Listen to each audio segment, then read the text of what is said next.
that's when I hit the official opening of the show, and then we can get started. Cool. If that's cool with you. Yeah, for sure. Just as I'm talking about him, he shows up like a genie. Here we go. Yo! Oh, What up? What's up, Mr. Perfect? What up, man? Hey, I Craig. hate it so much. Hi, Wes. How are you? how's it going, man? I'm good. Good. I got Mateo, okay. I was just A bunch of I was things. just complimenting these guys. I was just complimenting you on your ability to hold down an interview. It's really super impressive. Really well done. I actually had like a Word file in front of me with all the stuff. Oh, with all the You literally have a Word file in front of you with questions. Well, just in case a few notes here and there when I have, Look at the something. preparedness. See how prepared he is, dude. He's a This is pro. Mr. Because you wanna do it Perfect. seriously. Mr. You're not, Perfect is right. You wanted a pro. No, you got it. You know that it's serious when he throws the hood back, Wes. You know, where he's ready, like, let's go. Yeah. I'm feeling my energy. We're gonna go. Yeah. builders, right. like to get into a fight. Yeah. It's one of those two things. When he pushes the hood back, he's either gonna ready to punch somebody or go live on a freaking podcast. Or I'm gonna hit Same the energy. bumper and then we can get started. Here we go. 1, 2, 3. This is the INKPULP podcast. Still nice and short. Every time that comes on, I'm thinking it's going to be a little bit longer. I need a little bit more, but you keep it really nice and succinct, Shawn. Good job. You know what, Eric? On the outro, Yeah. just play that again. We don't need that long outro. I think it's too long. Nah. You think so? Yeah. All right. You're sick of yourself too, right? Oh, because we were already recording before I came in. Yeah, before you came in, we were And just... that's gonna be on the YouTube episode as well. Hey, babe. Listen, it Yeah, it was sounds like only you a have a minute. plan for this. It sounds like you have a plan for this show, Maddie. I think it's like Yeah. you should And just many take it plans. over. And I keep Are you sharing the with you. director? I think so. No, I'm starting, to move into producer mode. I mean, if you want to, All right, listen, producer. if you want before to we keep step, doubling up,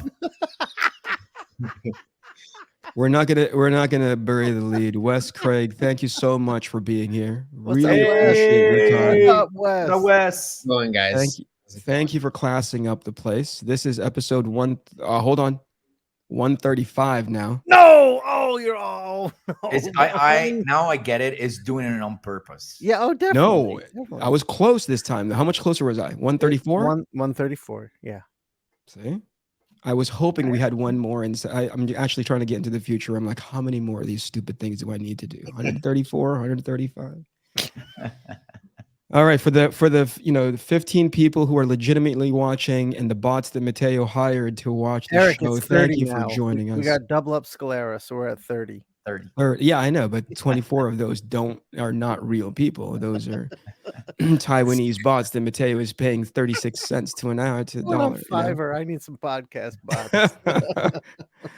All right, let me introduce the host of the show, Shawn INKPULP Crystal. How you doing, pal? I'm doing How's your good. health? I like Health that. is good. Are you guys doing something this week? Because the couple times that we've streamed, you guys actively try to show off your guys' arms. Is there like the development thing that you guys are trying to like help to highlight? No, I was about to ask Shawn, like, is it getting hotter? It's hot here. Over there? It's And, in the, okay, because you're it's in the getting 80s. more and more undressed. That's what goes on. So I thought you meant Or is is it he something getting you wanna more tell like me? is Shawn getting more and more hotter, as in like more attractive? I am. okay. I use Oh, like, that's like very a fine wine, buddy. That's complimentary. well, I think at 60 world- years old, like wines, they're not good anymore. But whatever. All right. Speaking of not good, hey Matteo Scalera, how are you doing? Doing good, Yeah? man. Yeah. Thanks for asking. Your Yeah. picture froze for a little bit. I suggest upgrading from that Italian internet and into. What happened? There Is you that go. good? Yeah, you're back. You're fine. You're back, All right. dude. Your situation looks so professional now. Yeah. So amazing. It looks good. Man. You look good, buddy. It looks like you're being sponsored by Rode, actually. You have a corporate sponsor. Talk about classing up the place. All right, enough of you guys. Wes, thank you for being here, man. Yeah. Thank you for your brother. time. You guys were talking whenever Emerald City was about meeting up at that joint, that breakfast joint, and I was like, my mouth was watering, and I was so except for everybody getting a cold, apparently, or half of you guys getting a cold, but I was about to say. I was envious, man. I was just like, I didn't make it out this year, and that restaurant is like one of my Dude. one of my main. I was like, you know, those restaurants you see when you're at a convention and you just want to bring it home with you to your hometown. You're just like, I only get to go here like once a year, maybe. Yeah. So Yeah. I hope you guys enjoyed that. I mean, Yeah, I but think- this year we talked about it in one of the previous episodes about the show in Seattle. This year it wasn't the same because they changed their time schedule and stuff like that. So it was open at 9 or 10. So yeah. a couple of A little times we harder. couldn't go. Wasn't the same, but But it was still as good. It was still just as delicious. Yeah. oh Yeah, yeah, this the is- food was the same. Yeah. Oh, man. They had amped themselves up. They were so crestfallen when they couldn't go there on the first day because it hadn't opened before the show had opened. So they were coming up with like plans. They were like, we should walk by there and just tell them, can you open this place up? Oh yeah, early?" yeah, yeah. We're like, That's actually who the nice. hell do you That's guys how think you are? entitled I am. Yeah, that's the I- world. We are the backbone of that establishment. That's Yeah. who we That's the are. world. By the way, can we give a shout out to that restaurant because they are Lowell's. very awesome. Lowell's on where is Big it? It's on shout- Market. Lowell's and Pike Market. That is the Yeah. best breakfast ever. Yeah.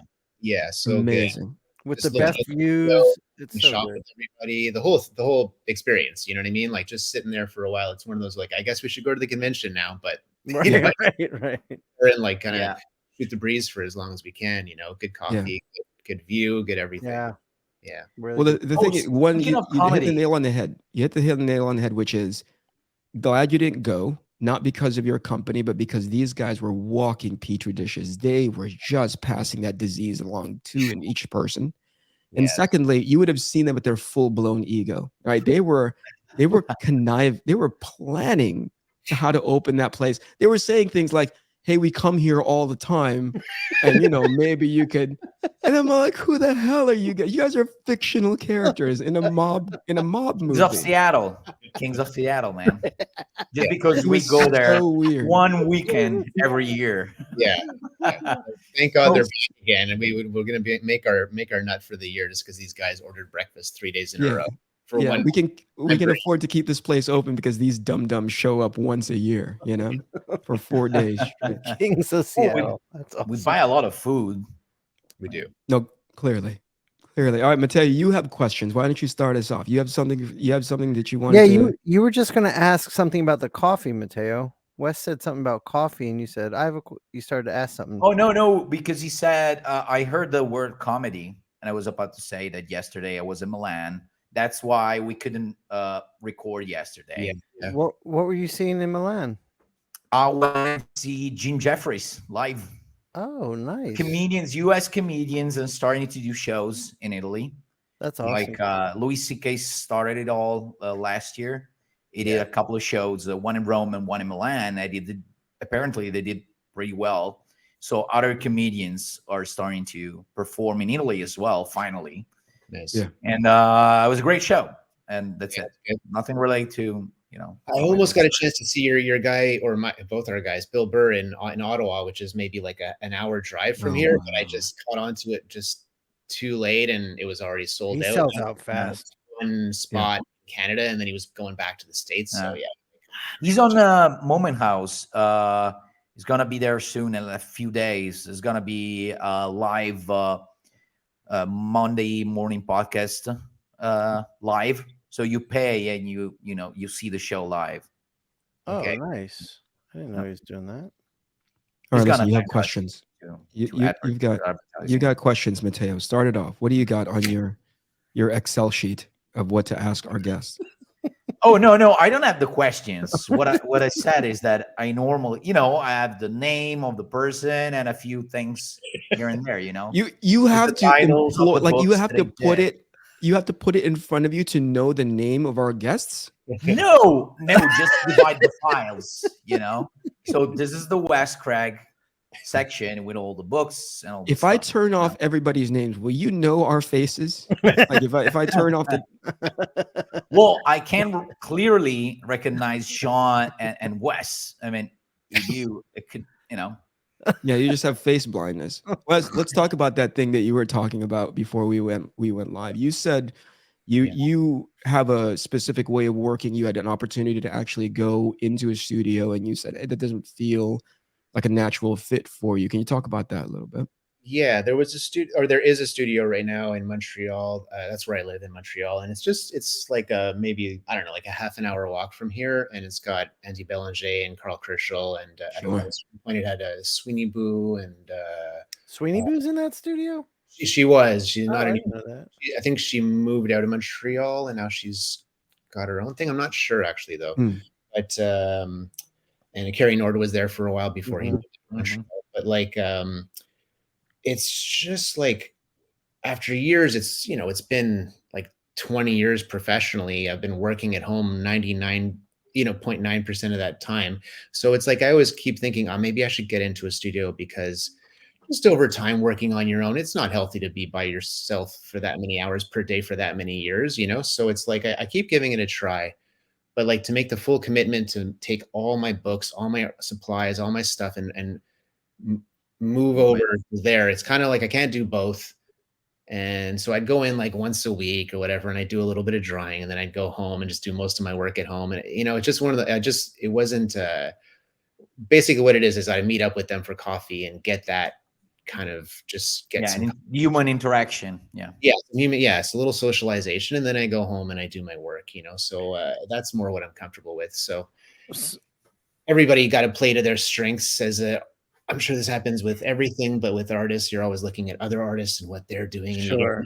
Maybe I should do it like that. Maybe I wish I was faster like this guy, or so. Oh God. Yeah. You gotta play strengths. You are who you are.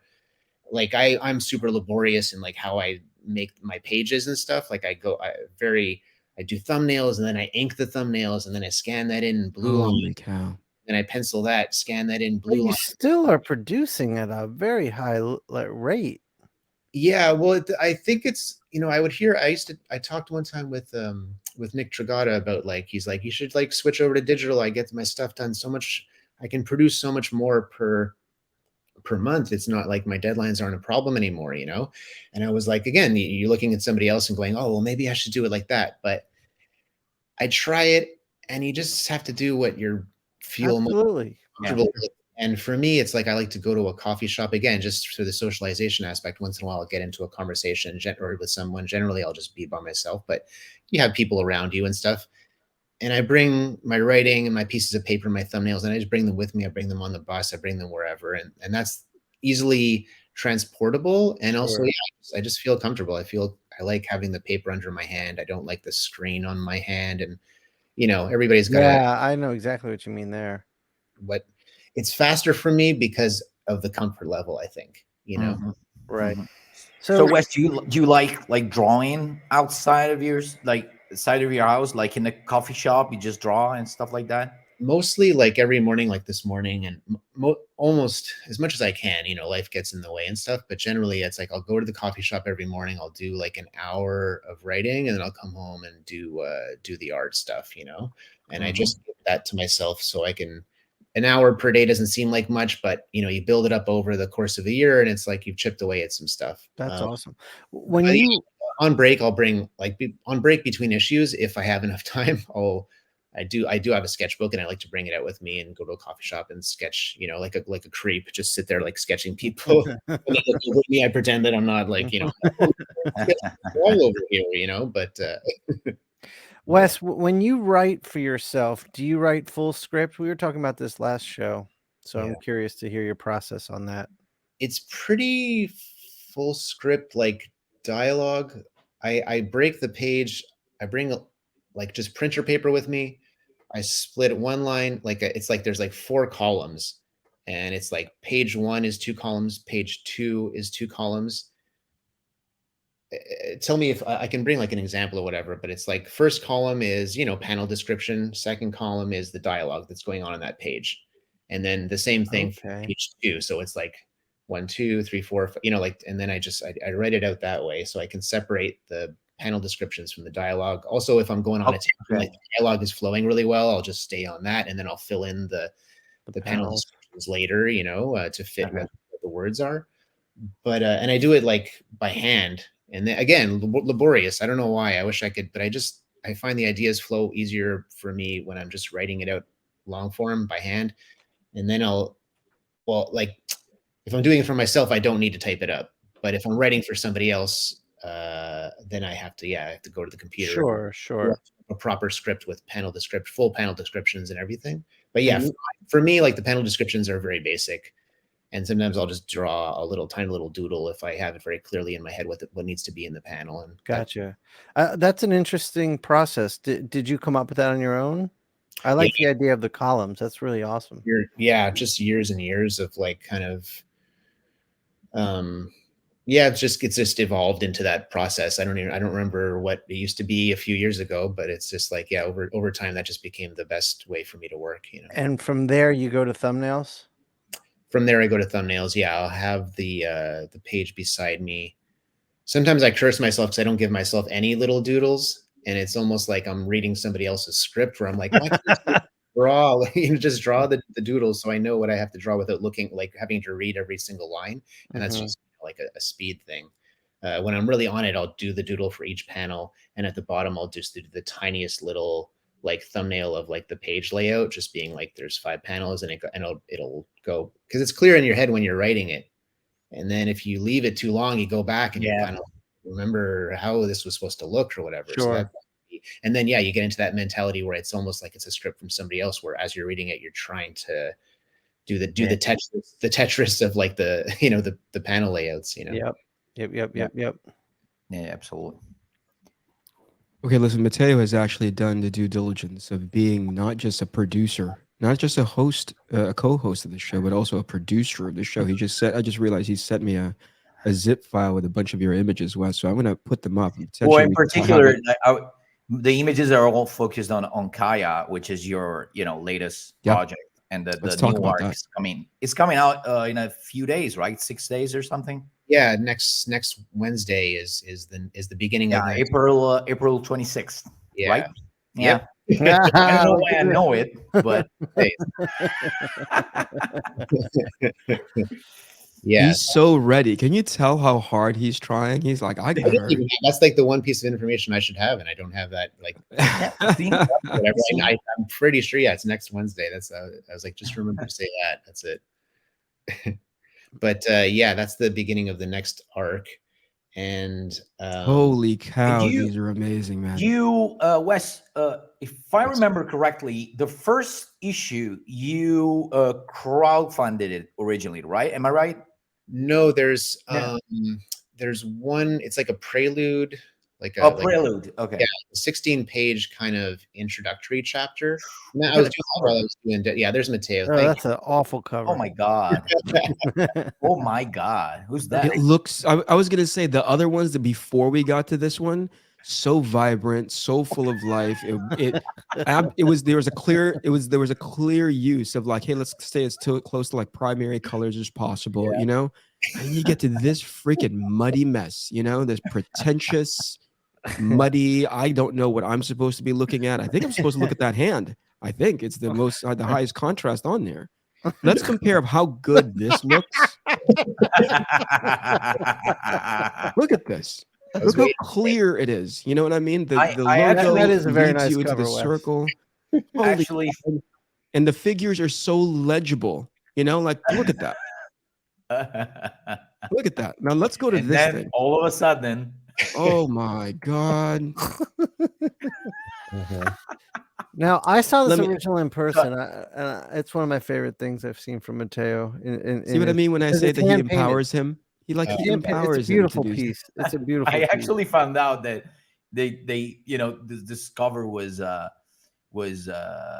available, seen on internet now, because I was looking at images for this episode, and I just found out that it's on the internet. Eric, do you get the feeling that Matteo's like helping to choose guests so we can every guest that comes on can be a promotional tool for Listen, Matteo? I'm not that smart to make that connection, but clearly you are, and it's obvious that every time that there is a guest on, Matteo finds a way to insert his cover I mean, into it's the not my conversation. fault that every great artist wants to have a cover by me. You know what? And you know what?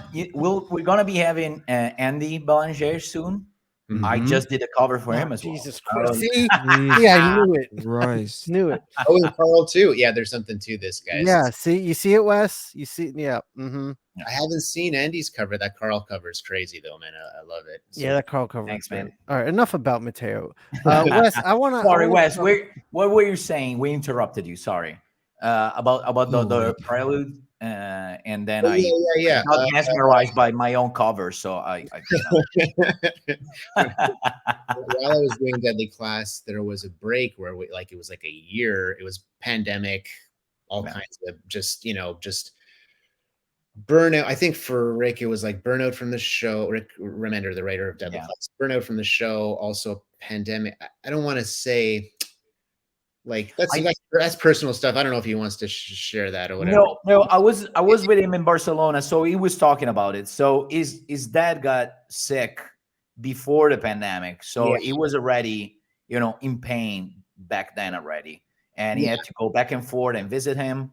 So that was already paying his toll, and then the pandemic stuff with his just like, I mean, I don't think it's anything. Just if with COVID, it's like his wife has some issues, and if she caught it, it would be serious, right? So anyway, long story short, they had to relocate for a while to get away from a major like population and stuff. So anyway, that long story short, that put Deadly Class on a little hiatus for a while. So I was like doing some other stuff at that time, doing commissions, and I did this prelude for Kaya, because I knew that was the next thing I wanted to do after I knew Deadly Class was wrapped. Once we came back, we're doing like one or two more books and then it's over. So I knew Kaya was the next thing I wanted to do. And so I did this introductory chapter, and then I just I did it like like you said, like Louis C.K. or like Radiohead or whatever. I'm always inspired by that, pay what you want model that Radiohead did way back in the day, and some people have done since then. It's always I'm blanking on the guys who did like Private Eye, Marcos Martin, and like his yeah, that was Brian K. Vaughan, right? Yeah, but just his website, how it's a pay what you want model, like stuff out there. So I just put that out as pay what you want. I'll send you a PDF like through your email, and it's simple like that. So it was cool just to see, also to gauge reaction, see how interested people were in it. Mm-hmm. I mean, that's a theme that we're really picking up on the show. Is it's there's a lot to the idea of giving something away or just saying pay whatever you want and it's yours. It seems to be like, it seems counterintuitive to making a living, but it seems to work. Yeah, I think, and it's also because it's kind of like people still want to have the physical object and stuff. It builds like a faith, maybe, like where they're like, oh, this guy is just wants it out there. I put it, the prelude too, I did that, and it's like, it didn't, didn't make any money off of it, but it was, there was an image anthology celebrating their 30th anniversary, and I had that divided up into 4 chapters that was in that book. Mm-hmm. I put it on Webtoon just for people to check out. Like, how did that go? Tell me about that experience. I'm curious about Webtoon. Well, I don't know if anyone's read it really, but it's just because it's just like, it's a monolith of manga there, so it seemed like you would really be able to break through that, or maybe you can over time. I didn't have the commitment, I'm not doing the thing that you're supposed to do on there where you have your thing, you're completely focused on and you put a new thing out every few days. Right.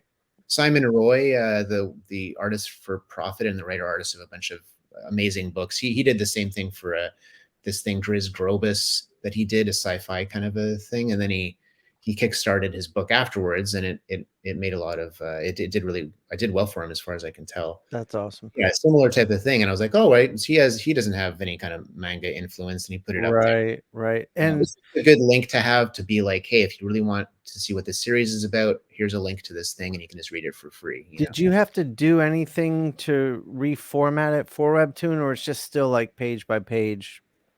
I should have.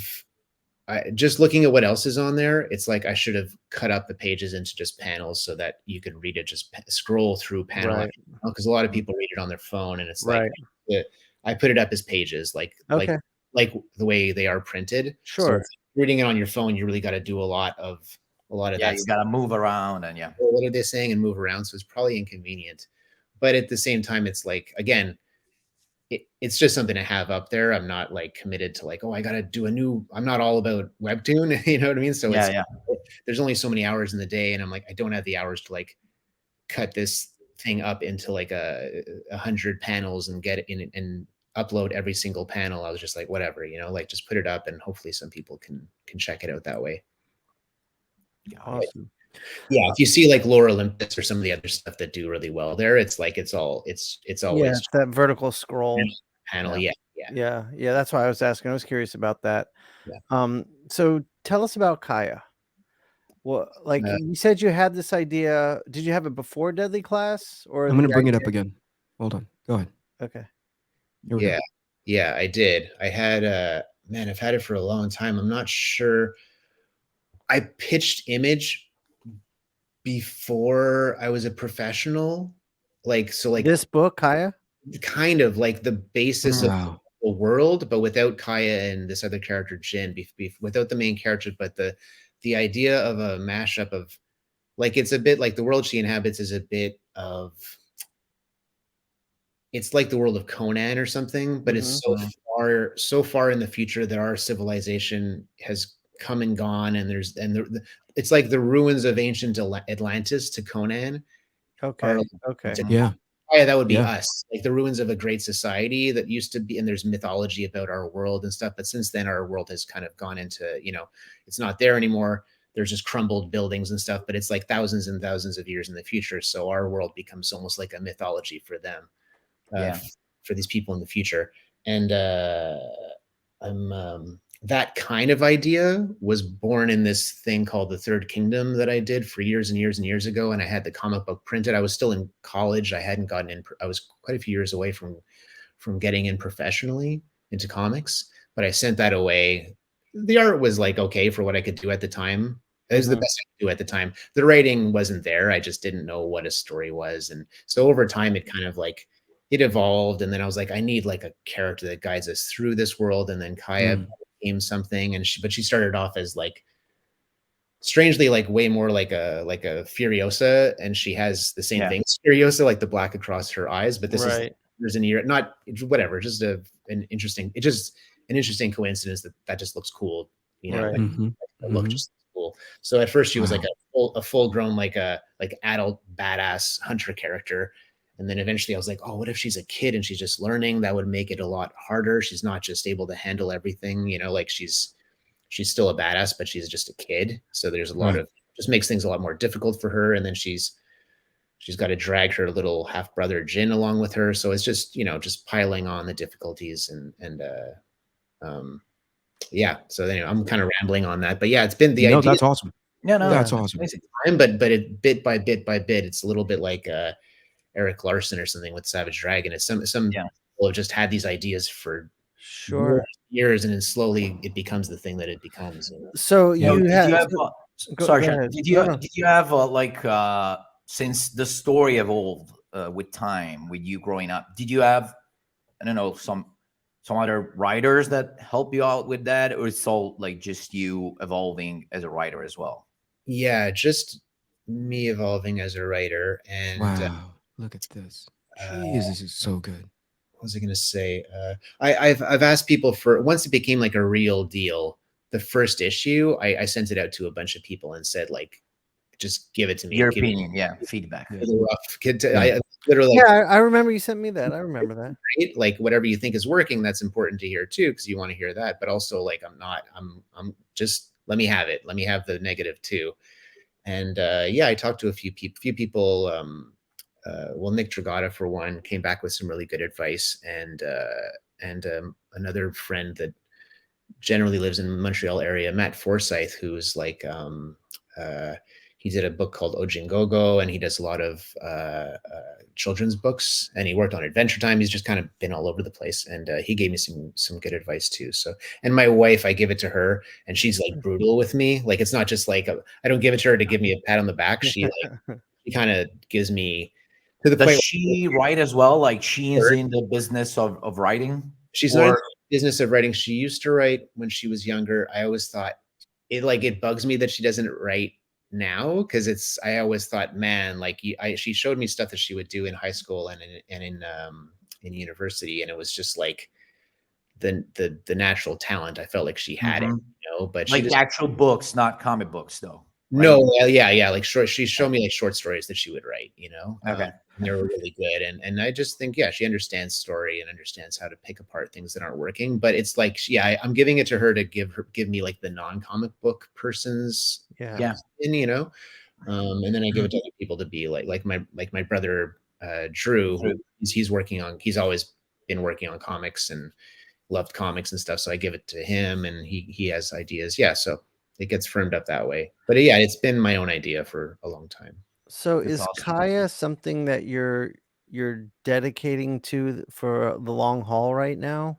Yeah, I mean, I would like to. I am, because one way or the other, even if it doesn't sell or whatever, like, it's doing well, but it's kind of like, how it is no matter how popular a title is, unless you're at the upper echelon, every month you get a little bit more, a little bit less, a few people away, and some people move over to trade paperbacks. A lot of them do. So, but you got to kind of, every time Image Comics gives you that, like, this is how many we sold of this issue. I'm like, oh boy, how much is it going to be? Like, how much of a drop from the previous issue? Yeah. But that's just how it is. That's how it is for everybody. Right. It's doing well, and I just want to. I have a long-term goal with it, and one way or the other, it'll get done for sure. But right now it's going good. I think that I'm going to be able to see it through. But the thing, I have like 9 trade paperbacks worth that I would like to. Sure. That's what I'm asking. Long, like that's a bit of a tough one, like, it's just so far away. It's hard to imagine. So is your plan in your head to, like, as you're doing this, she's going to grow into that warrior you initially envisioned? Or is she going to stay a kid, or you don't want to say? She'll be transitioning to a man. Because it's so long. Called Joe. What was that? She's going to be called Joe. She's going to be transitioning to a man. Yeah. Do you remember before we started, Wes, I was like, dude, Matteo is doing really, really good. You know what I mean? Like, he's seen like a bunch of podcasts and he's doing his very best. There are times, and that was one of them, if there was a record playing and there's a needle on it, it skipped so hard that it fell to the floor. And you could tell Matteo, when he busted out the joke, he was like, oh, like he's trying to shove the words back into his mouth. Well, but thus far, these two guys are doing such an amazing job with like, leading you on into the conversation. Let me interrupt real quick. Who designed the folks that are working with you on this book? Can you speak about them really quick? Let's give them some love in the conversation. The person who did this logo, there's a map on the on your lettering, dude. Yeah, that's beautiful. Yeah. Freaking amazing. Is that Ross? There's a what? There's like a little trail that goes through your so good. It's so smart. It's subtle, but it's like, it gets you. I just read the synopsis for what I think to be your solicitation. Yeah. And I go like, oh, that's really well thought out. That's really, really well thought out. Is that Russ that you did the logo? It's me. Oh, it's you. Oh, awesome. I toot my own horn, but also no, but I don't know if I did the final version. Erica Schnatz at Image does design work, and she did Deadly Class 2, and she's just, man, like a workhorse. Just always does great stuff. I always feel like I don't know how many books she handles per month. I always feel bad because I do want it to look how I want it to look. So I'm always got these little things. Can you do this? Can you do that? Little things that I need her to do. And she always comes through. think Looks either amazing. I did the logo or maybe I gave her a rougher version of it. I think I did the whole thing, but yeah, she does the inside front pages. She puts the whole package together. And Jason Wordy is the colorist, and I give him inks that have like a little bit like gray tones. gray tones on it. Yeah, I saw that. But a lot of colorists, if they don't know what they're doing, they can make that very, very muddy. Yeah. You know what I mean? They really I know. mean, let me scroll down to the pages so we were looking at exactly what Yeah, you're the talking colors about. are so So great. good. They work so well with the inks. And as you were saying, usually it's really risky with gray tones because you're adding a lot of black to the overall ratio, Yeah, and exactly. and for a colorist to manage that, it's impressive. Yeah, So for good. sure. He really brings it to life. I feel, especially, man, I gave him this issue. This is the prelude we're looking at right now, and it's like when he came back with it, I was like, man, they're in the desert, and I feel the heat, like I feel the dryness of the atmosphere. He does that with everything. In the forest, you feel the wetness and the kind of Wow. I don't know. Yeah, it brings it alive a lot. He does an amazing job. Is he coloring the covers too? He is like almost all of them. Yeah, he's covering the colors. There's some stuff that we've gone through here before that when it's flat color, generally I'll handle it just because that's a bit easier for me to deal with. Like I did these homage covers or whatever to some of my favorite artists that influenced the series. So that's like I colored that one. That's Jack Kirby and like thing and Commandy. And that's a Spawn cover that Image offered me to do, and I was like, yeah, for sure. And these are gorgeous, man. So good. Yeah, thanks, man. Oh boy. He's just right off the freaking cliff. I have a serious question though. Why did you approach Matteo to do a cover? As long as that's a serious question, This is great. Is this the Wes? I think what issue is gonna be that one with my cover with a variant cover? It's what I'm gonna I'll check it out right now. Eric, can you put Matteo on timeout? I gotta get rid of this kid for a little bit because he's just talking. It's nice to have power. You give me timeouts. We only have an hour, Maddie. So Wes, your cover is issue number 9. So issue number 7 is coming out in a week. And so when it comes out, do me a favor. Check on the numbers because probably they will double up. They will probably double up. So if you make like 30 or 40,000, that one's gonna be 80,000. Yeah. All right. That's what happens when I'm involved. We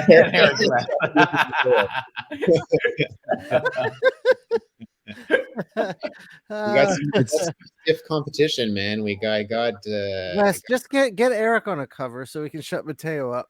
So yeah, sure. Wes, who else did the covers, the variant covers for this new arc? I saw something on Instagram, and but I don't recall the other names. Yeah, I'm gonna feel really scared right now that I'm gonna like forget somebody. But there's like there's other people for the next arc that I have lined up, but for this story arc, I got Daniel Warren Johnson's doing the first one. Awesome. It's calling in all the favors from everybody that I've ever had like a good, that I've made a connection with at conventions and stuff.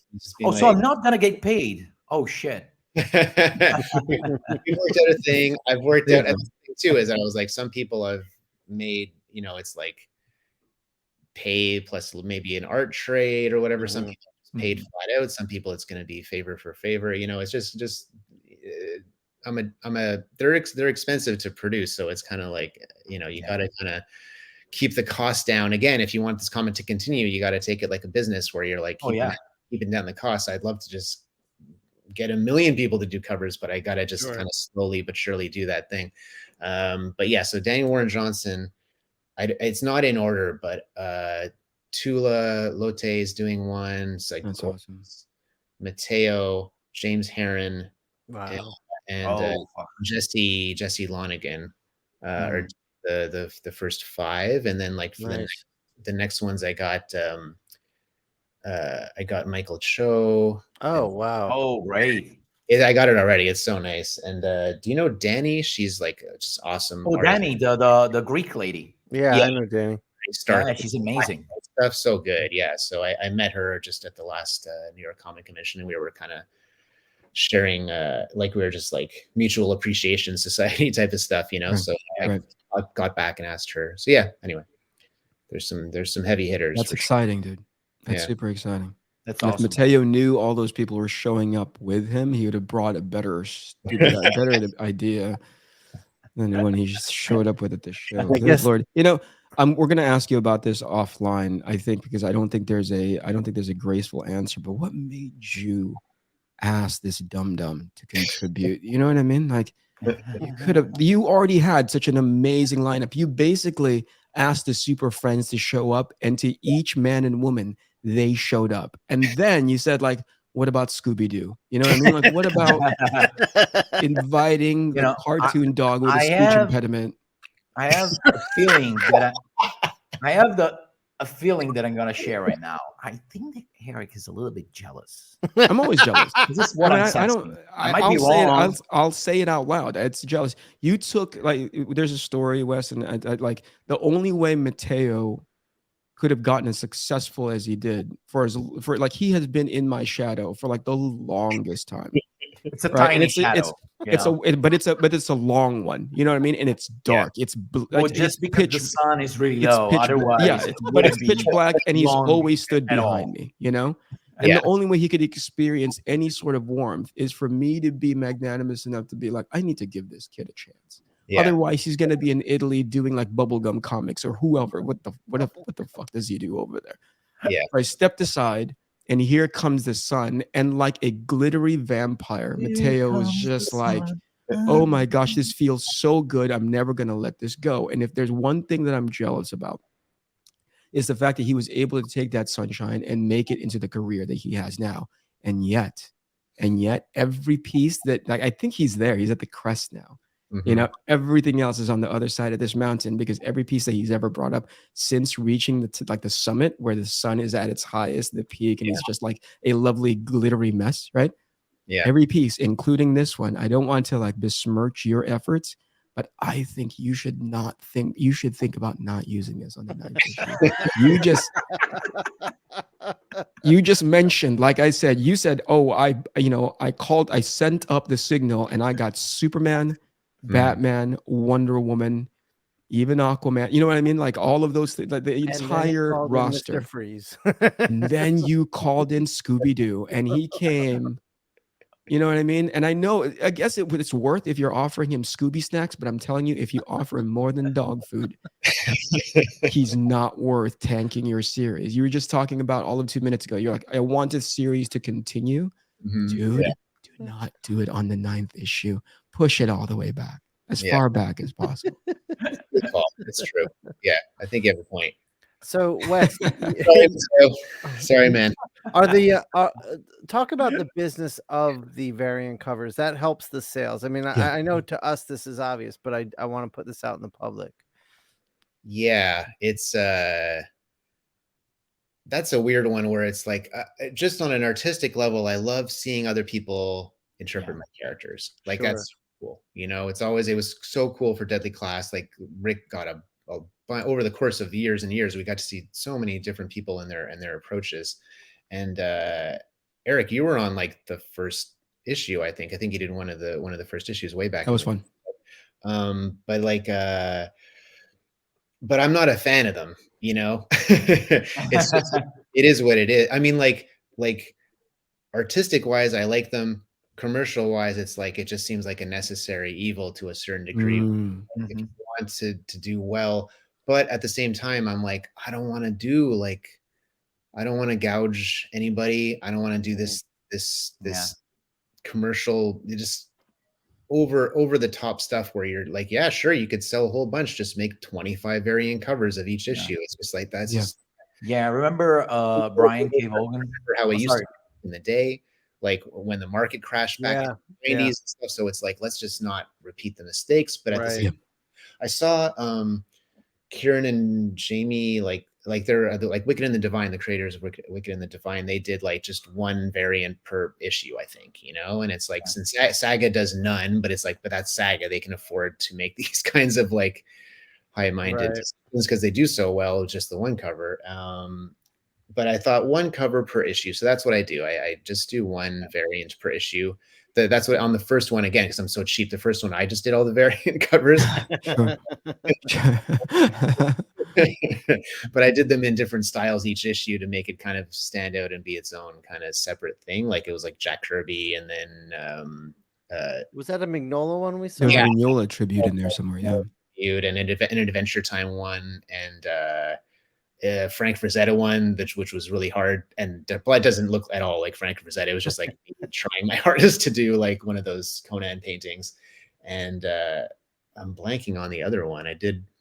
There's another Scalera one, yeah, I think. Oh Jesus!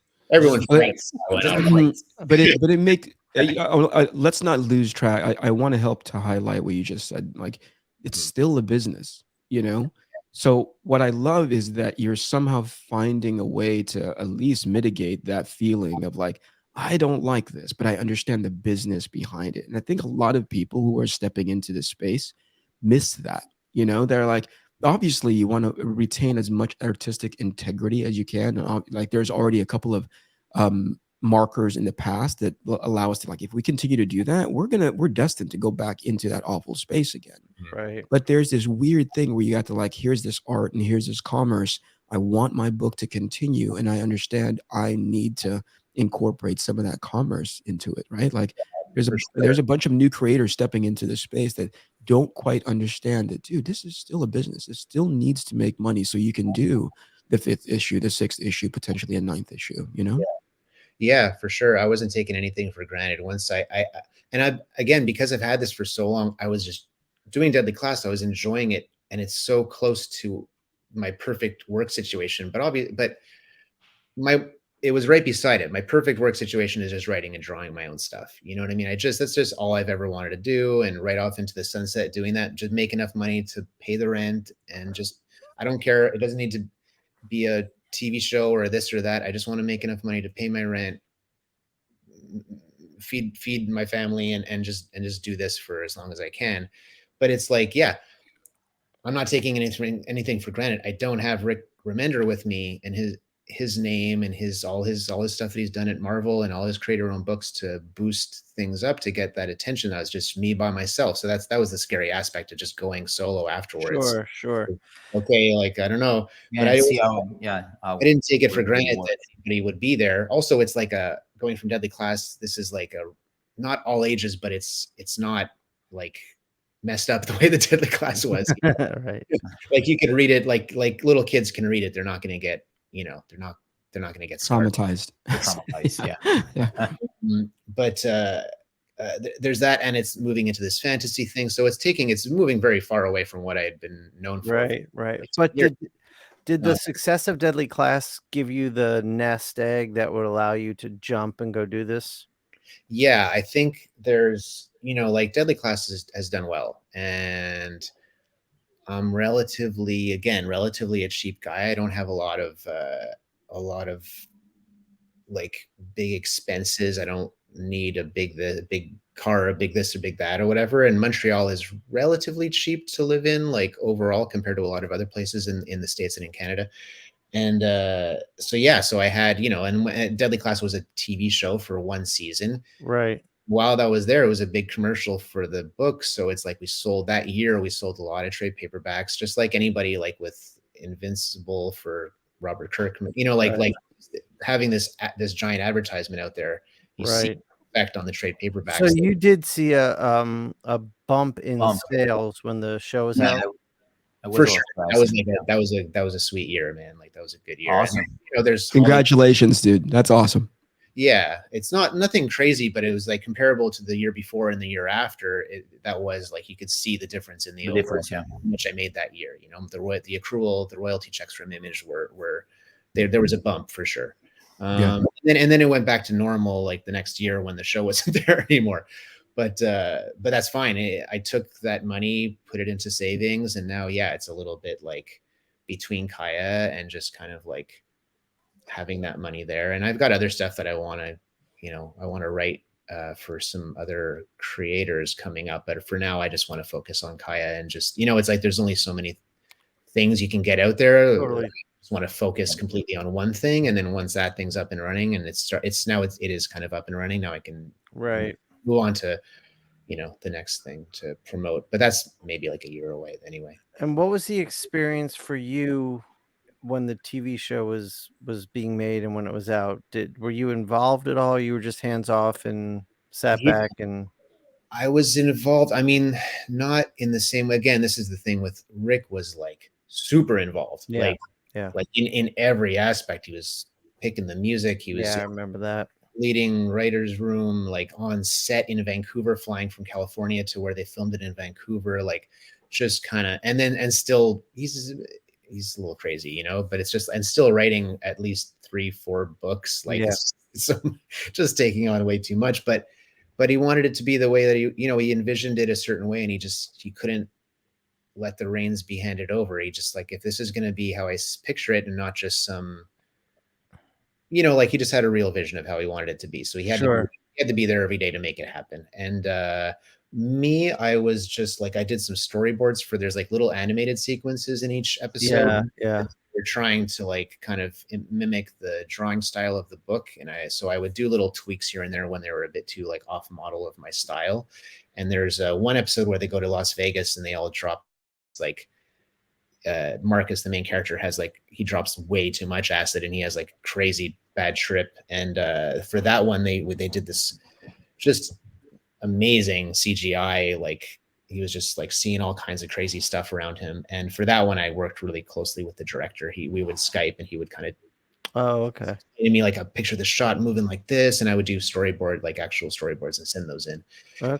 If there was a second season, it would have been more, or Rick was trying to lead me on into like, you can be a producer, but you'll have to be more hands-on involved in the animation and stuff, but that was it's almost like I'm glad I didn't have to make that decision in a way, because I want the comic book to come out too. Like there's that it's all successful, but then I know I've seen it. It bugs me. It's bugged me over the years a few times where you find out somebody's going to have a TV show made of their comic, but then the comic disappears. Like, but I want to read the comic, so I want to do that. I want to keep Deadly Class going, like while this show was on, I wanted to make sure that this thing was still going. And so me and Rick would talk a little bit more, like he'd give me a bit more Marvel style script where it's a little bit less filled up, and like, because he was just, juggling all these plates while that TV show was on, we did it a bit more of that style. What's fascinating about something that you said, Wes, and I don't ever want to lose track of this, because sometimes you'll just get distracted. Something new, shiny, and pretty is over here that presents itself, and you're like, oh, I want to go involve myself in that, right? But I think one of the core things, at least I'll speak for myself, the thing that brought me back into a space where I'm drawing comics again, is because it sounds like you just really like comics. You just really like making comics. It just sounds like like this is the thing that you know how to do really well. You're investing a lot of time, energy, and resources into it. And while these other things may potentially be like, oh, this is great, that's a good distraction, like you said, like it really did help you out financially. At the end of the day, your focus is making sequential work, producing material that you're super passionate about. And I don't think that should be lost in anybody, Yeah, for sure. Oh, I think that directly, like at the end of the day, even when your comic book is translated into a TV show or a movie or whatever, still the main money, I think, I'm pretty ignorant, but from what I understood, main money that you're gonna make is out of the comic books. Yeah, I mean, like, well, and also more of a consistent basis, I think. You can get these Hollywood there it is. that are like nice little checks, but they come once, and then maybe a year later you get another something, and then a year later you get a trickle, or But the book is a bit more like that'll sell, and now it's on Netflix in foreign countries, and that gets them, if there's a foreign translation of Deadly Class, they'll pick that up in whatever. And so it's like a ripple effect. Right. It can be pennies here and there, and dollars and cents and pennies and whatever, but all these things, like you see with your accrual check when you get it from Image, it's like all those little things add up to like a nice little paycheck. It does. Yeah, that's awesome, man. Yeah. Hey, you said something before we went live. You were like, "Hey, I have something." You watched the previous episodes of the show, and you're like, "I have something to say about that." You had something like, I want to be able to talk to you about it, some of the ideas that you had, because I gotta be honest with you, I've watched this show a couple of times and I get nothing out of it. Just nothing out of it. I wish they would just put a big black spot where my box is or whatever it is, and just because there's no value. I'm glad that you found some, and I want to follow up on it. Matteo just watches the episodes and jerks off to himself. It's so awful. Anyway, Wes, there was a couple things you wanted to follow up on. I wanted to open it up to you. Yeah, I feel like there's one that I'm gonna forget, but okay. So there's two things. What was it? It was Chroma. Oh, two things. Chrome. Okay, so wait. I'll really quickly. I'll give a compliment because these assholes over here did not compliment you, Eric, enough on when you showed the trailer for Arc Athena. Which asshole? I thought it was really cool, and these guys were just like, whatever, on to the next subject. But, it's hard to impress them, because they see my garbage every day, right? I thought it was super cool, and I thought it was like a better trailer than any Marvel or DC trailer. Yeah, I agree. I think we had just seen it before that show. Yeah. I think, and with like the woman's voice and everything, I was like, man, like Marvel Comics should make a, just like the level. I was like, these guys are doing it kind of themselves, and it's like a higher standard than I see on these big publishers that put out trailers and stuff. No offense to them, I'm just saying that yours was really nice. Sure. Thank you. And the other thing was you're talking about Chroma, and talking about just trying to find like comic books to read, because we don't read comic books as much as we used to. And like you just said, like, yeah, I've always I'm not a creator who went into comic books because it was one of 5 options I wanted to do. It's like I worked in video games and I've worked in this and that, but it's kind of like the thing for me has always been, since I was a little kid, it's like I didn't want to do fine art or video games or movies or whatever. I just like doing comic books, which is always crazy because you can make a lot more money doing other things. Sure. It is what it is. Yeah. You like what you like. And that's one of those things. I still read comic books. Like I still try to find new comic books and stuff. Cool. I go back in the old stuff. I just finished finally, like I had all the Akira's like by my bed. Oh, wow. You know what? I'm finally gonna actually, because I've only ever read, truly, I'm always talking like Akira, it's the best, it's amazing. But like, what are you talking about really? You're talking about like 5 or 6 issues you read when you were a kid, and you're talking about the movie, but it's like, what about the actual book? So I just went through the whole thing, and manga doesn't take forever to read. The thing that takes longer is just staring at Otomo's crazy pages, like, oh my God, I don't understand this, how this guy's so good. Yeah. But also new stuff too, because it's like if you're a filmmaker, do you stop watching new films come out? Like, do you sure. Like you got to keep appraised of what's going on, even just again, like from a creative standpoint and from a business standpoint, you want to see what's out there, So So I still pick up new comics. I'd like to like come on here once a month and be like, here's like a comic I'm reading. Yeah, dude. Oh yeah, absolutely. I was about to ask you, like, do you have anything you need to suggest or something that you want to talk about maybe in another episode? Chroma was one of them, because it's like when you picked that up, I was like, oh, it's awesome. Like it's such a. I was looking at his stuff when he was doing Oblivion Song with Robert Kirkman, and I was like, wow, this guy knows his stuff. That's where I knew it from. Okay. Yeah, it was cool to see him just spread his wings, do his own thing. So such a beautiful book. Like one of the more the way you guys were looking at the pages, I felt the same way. Like, whoa, just kind of admiring his compositions and everything. The coolest new book that I've read, of course, now I'm going to draw a blank, but like, you can suggest it in another time. Come back, man. I'll build up your problem or something, and we'll go through a few more recent things that are. That'd be great. Yeah. We can turn that into a segment in which we ask people to come on, like, hey, what are you reading? West Corner. What are you looking at? What's the West Corner? He's already coming up with a name for your He's branding it. He's branding it. Like this is the producer brain that's working in this guy. You can see it. You can't see it here, but here there's a 3 like coming out. That's all ideas. It's the ideas 3. Yeah. So you get a concentrated almost hour long version of this conversation. I got to sit with these dum-dums week in and week out. And the thing is, the more here's the blessing and the curse. The blessing is I get to hang out with two of my best buds, right? We get to talk shit about anything and everything, right? And then occasionally we bring on people that we highly admire and we take a look at their work, we talk about their process or whatever.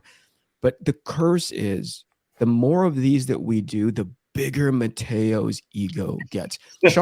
Shawn, I never have to worry about, but as soon as, because I can, like, you can almost track it, you know, like each episode. And I'm surprised he hasn't done it yet. We're getting into the 60-minute mark. And I think it's because you did such a great job carrying, right? That Shawn didn't have the opportunity. But Shawn starts off like in a weird saccharine sugar high. But Matteo can attest to this, right? He will, like, we're driving down the street. It's a nice, comfortable drive. The air is on, the top is down, you know, and whatever it is, really nice. Shawn will actively look for a cliff to drive that car off of. It just, you know what I mean? He's like, oh, this is such a great interview, but guys, I feel like suicide. That's what it feels like sometimes on the show, where it just becomes a downer really super quick. So the fact that we avoided that freaking, you know, landmine, but then inevitably what we're missing out in Shawn's, like, that's weird. Should I cut horizontally or vertically? You know what I mean? That kind of like level of like Matteo made up more for it. In like, he doubled down on ego in this episode. Double up, double down. Oh, he's the balance. He's going to meet his Yoko Ono pretty soon. He's just going to be like, I have my own podcast. I don't need you guys.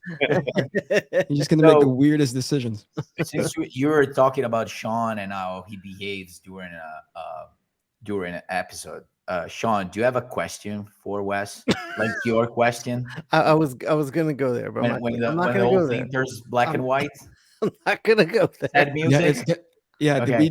We want to edit it so that when Shawn asks those questions, where you're like, "What in the hell, dude? Like, that just got downers so fast. Why did you tap into like some weird, you know?" Black and white. They're afraid of emotions, Wes. They're afraid of true emotions. Yeah, you've been. And I like to bring the human experience to the podcast. Yeah, this is what you've been doing for, man. When did you start this thing? Also, it's been a long time now. Oh man, the original version. It's been 10 years, over 10 years. Yeah, maybe 12 years now. Yeah. So you were 55 when you started. Wait, who's speaking? I can't see. There's just a giant glare off a forehead. I can't see anything. All right, listen. Before this derails too far, Wes, thank you so much. Where can we find any and all of your work? I know that Kai is at the front of mind for you. Where can the 5 people and the 3 Taiwanese bots that Matteo hired to come on to this show find your work?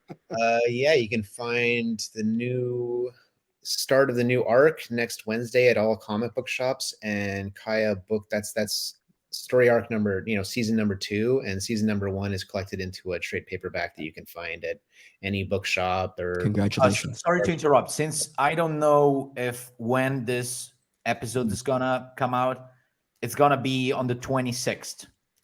The 26th, yeah. April. You said next Wednesday or something, so it's gonna be This episode will be out a few weeks after that. Comes out later. And we'll put the links down into the description for everything and anything that you promote, man. So it's at Wes CRAIG Comics for Instagram and Twitter and all that stuff. Are you anybody here doing Heroes Con? No. Man, I'm gonna. It's been great to catch up. We'll meet up again, and we got to figure out New York. You're gonna go to New York? New York, right? Yeah, New York. Every year, New York for sure. Yeah. There you go. Okay, get caught up that way. Sounds good, guys. I'll see you later. Thanks, Wes. Thank you for your time, Wes. Thank you. Have a good one. All right, I'm gonna hit this bumper now. I'm gonna do the long one because I feel like that's the right way to go, Shawn. Here we go. All right, you do 1, 2, 3. This is the INKPULP podcast. This is the INKPULP podcast. Comics, hip hop, life.